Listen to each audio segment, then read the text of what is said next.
میں نے بڑے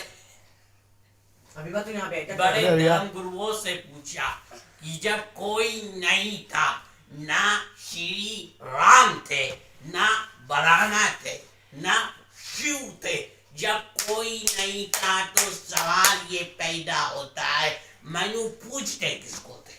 کوئی کہتا ہے شیو کو پوچھتے، ان کے پاس علم نہیں آئے۔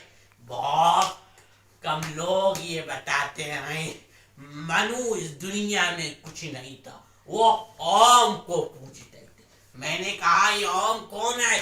بہت سے لوگوں نے بتایا کہ وہ ایک ہوا ہے جس کا کوئی رنگ نہیں ہے، جس کا کوئی روپ نہیں ہے، وہ دنیا میں ہر جگہ ہے، ہوا ہر جگہ ہے۔ انہوں نے آسمان بنائے۔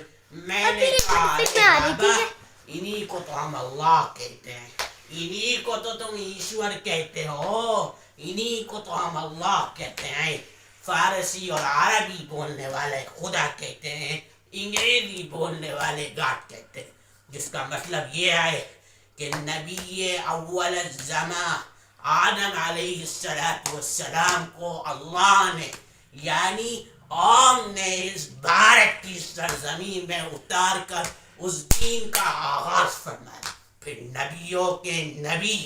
نبیوں کے سردار کو عرب کی سرزمین میں اتار کر اس دین کو مکمل فرمایا۔ میرے بھائی اللہ کی حکمت ہے، اگر وہ چاہتا تو اگر وہ چاہتا امریکہ میں اتار دیتا، اگر وہ چاہتا افریقہ میں اتار دیتا، اگر وہ چاہتا آسٹریلیا میں اتار دیتا۔ اس کی حکمت وہی جانتا ہے۔